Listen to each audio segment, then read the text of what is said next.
had the trio of Charles, Chuck, Cooper, Earl, Big Cat, Lloyd and Nat, Sweetwater, Clifton come with scouting labels leading up to the 1950 NBA draft. They'd have read simply, "Under extreme pressure." Cooper was the first African-American player to ever be drafted into the National Basketball Association. Lloyd was the first black player to ever play in an NBA game, Washington Capitals vs. Rochester Royals, and Clifton was the first black player to ever sign an NBA contract. All three were landmark professional hoopers struggling for equal rights, acceptance and inclusion in a racially charged America where tensions against minorities were at an all-time high. The three of them endured racist taunts and threats and often couldn't stay in the same hotels. Once in North Carolina, Cooper had to spend the night on the train, go to the same movie theaters or eat in the same restaurants as their teammates, especially on the road. But they persevered through it all. "I remember in Fort Wayne, Indiana, we stayed at a hotel where they let me sleep, but they wouldn't let me eat," said Lloyd. "Heck, I figured if they let me sleep there, I was at least halfway home."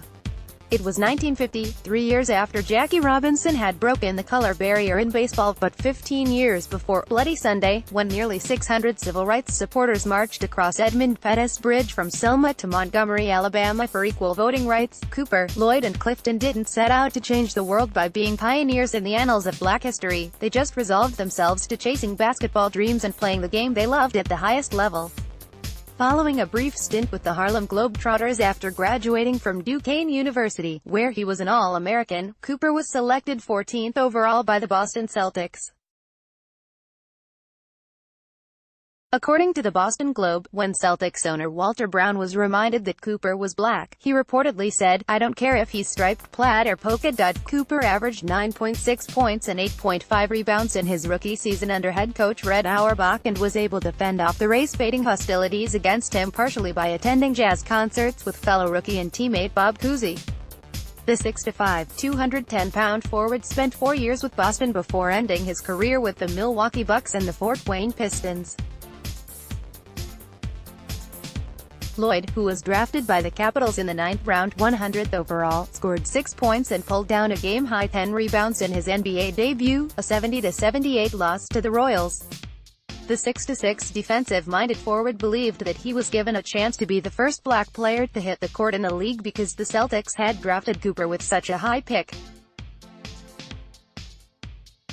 "If the Celtics did not draft Chuck in the 2nd round, you could not tell me that the Washington Capitals in 1950 were going to make me the first black player to play in this league," Lloyd told the Boston Globe. "No way, the Boston Celtics had a tremendous influence on my acceptance in the NBA. The Capitals folded in 1951, so the Syracuse Nationals picked Lloyd up off waivers before he spent the 1951-52 season fighting in the Korean War." The U.S. Army veteran then played 6 years for the Nationals, winning a title in 1955, and 2 for the Detroit Pistons.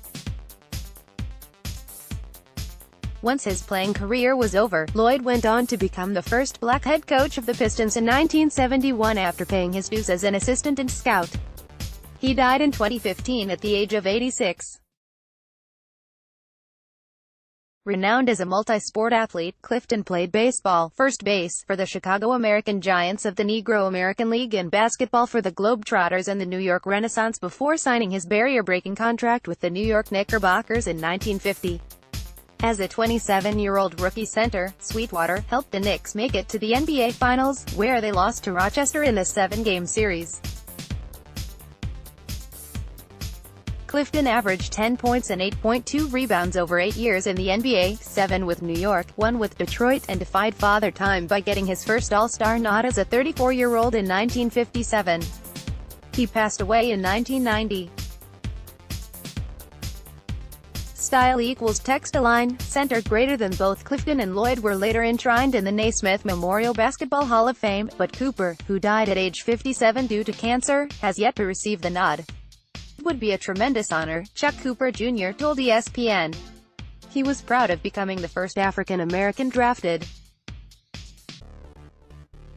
I can only imagine how proud and honored he would be to be elected to be in the Hall of Fame. Accolades aside, it's vital that these three integrationists are properly appreciated for changing the course of history and blazing a trail for early black NBA players like Bill Russell, Wilt Chamberlain and Oscar Robertson and so many of the league's current superstars. There's so many different guys who paved the way for where we are now, so many different guys in our league and we're so grateful for them. 9-time All-Star Chris Paul said of Cooper, Lloyd and Clifton. Not just during Black History Month, but I think every month. All year round, we need to be grateful and thankful to those that paved the way. Maurice Bob is a contributor to Slam. Follow him on Twitter at ReeseReport. Photos via Getty.